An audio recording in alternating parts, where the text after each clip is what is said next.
Seems legit. Hello Legitimates and welcome back to my channel. Today we are making toilet bombs. These are individual little things that you throw in the toilet and then it helps to deodorize the room instead of using a room spray. It also helps to cleanse the toilet bowl.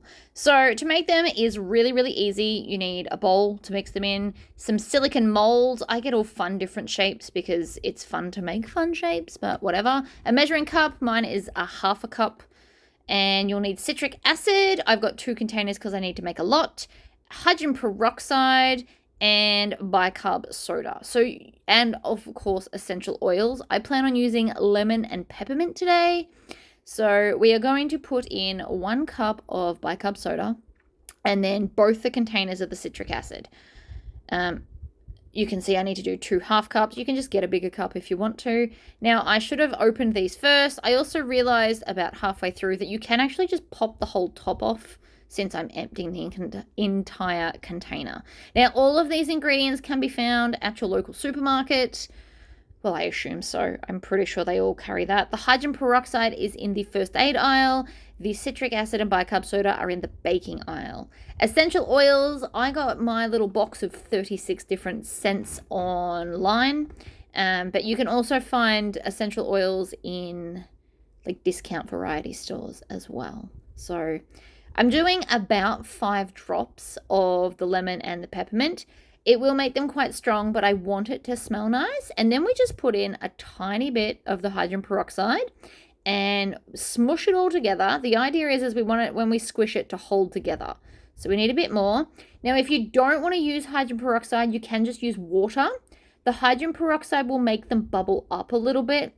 So keep that in mind, whereas the water will keep them exactly the shape of the mold. So if you're aiming for pretty, use water, and if you're aiming for extra cleaning, add the hydrogen peroxide. But basically you want to mix it around until it's all damp and it squishes together, and then we're going to slowly fill the molds. Now, I like to start from the center and work the way out just because I tend to drop less, and you want to really pack it in there. You want the mold to have all the corners so that it doesn't crumble when you take it out. So the more complex the shape, the more likely it is to crumble. I find that my dark blue mold with the kangaroo, the tails tend to crumble unless I pay extra close attention to make sure it's properly squished in. The simplest shape are, of course, just your traditional ice cube trays. But again, that's boring. I want to do something fun, so we're doing this. As they start to puff up, as they start to dry out, you can also come back and re-squish them down and make them flat again. I went out while these were drying, so I didn't do that. So you'll see at the end they are a bit puffed up and they're not as professional looking. But again, I prefer the hydrogen peroxide in there because it does help to keep the toilet bowl cleaner for a bit longer. So you want to really pack it in, and that's pretty much it. So this was 1 cup of bicarb soda and 2 packets of the smaller packets of citric acid. You can probably buy it in bulk if you have a look around, if you want to make a heap. And it also depends on how big of a container you're gifting people. But I'm going to also do the Legos. So again, when I did this, I actually realized I did not pay enough attention to the pushing it in enough. This is actually not enough. And some of the Lego sticky outy bits actually didn't work. So they're missing on the final product. So with finicky stuff, you really do have to make sure you push it in evenly and very compactly. But apart from that, after this is done, you need to let them sit and dry. I like to give them a day. You could also sit them out in the sun and they would probably dry a bit quicker, but mine just lived off to the side on my bench and I went about my day. I actually do end up doing this the next day. Just because I got busy and I had to do other things. But you don't have to leave them for 24 hours. I just did. You just want to make sure that they're extra dry, and you can try and pop one out to see. If they're not dry, you'll be able to tell very quickly. So it'll be fine. But you can see I'm really packing in as much as possible, and I will do the rest of those off camera because I'm not wasting it. Now we need to do our box. Now I wrote, if you did a poo drop one in the loo. It's fun because it rhymes. It's fun because it's kid friendly. And it also lets you know what they are. So people that are guests will read it and then hopefully use them if they've used the toilet for that reason.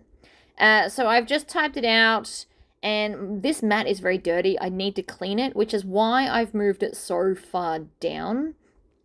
And that's pretty much all I can say about that. Cleaning it is on my list of things to do, but not today. And again, I only needed like a little bit. So this is a scrap that I keep. I keep like bigger scraps for moments like this. I probably could have made the words even bigger, but you don't have to fill up the whole space just because the space exists. But have a ruler handy to measure the space. Pick a font that's easy to read for everybody, especially if it's going into a house with children. And then we are ready to weed it, basically. Now, this is the first time I've ever tried weeding, reverse weeding. So it works really well. I'm going to tell you that now. But I'm going to cut down the excess to have it just slightly bigger than the words. Now, because I've got my overhead light on, I can see really, really well for this.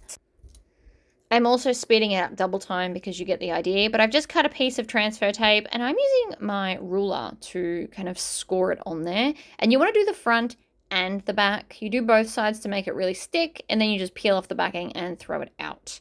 From here, I am going to attempt to take off the outer piece, and you want to pull really, really slowly so we don't pull up any of the letters.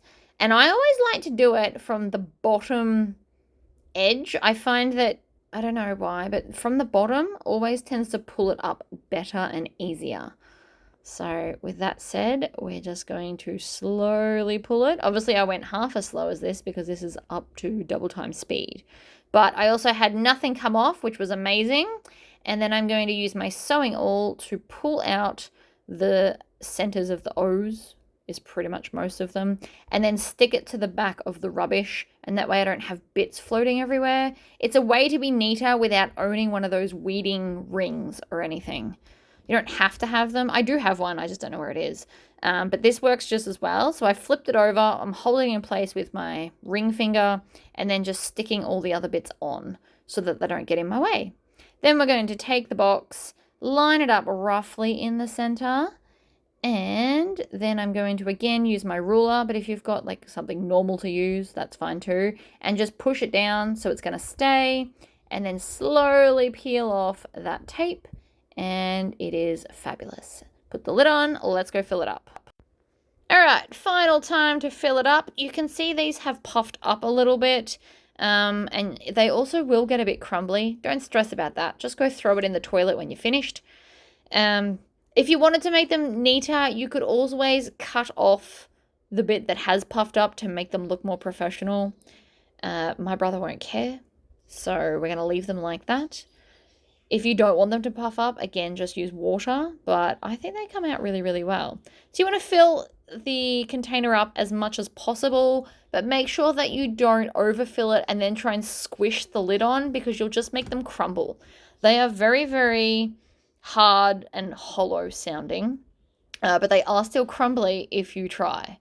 I didn't do it here, but I could take one in my hand and then kind of crumble and crush it up.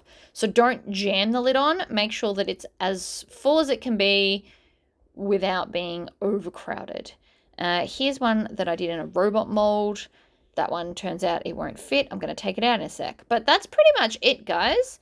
Then you can just gift it as is. You could add a bow if you want to. But it's fun, it's cheap, and it's awesome. So I will see you for the next video like this. Bye, guys.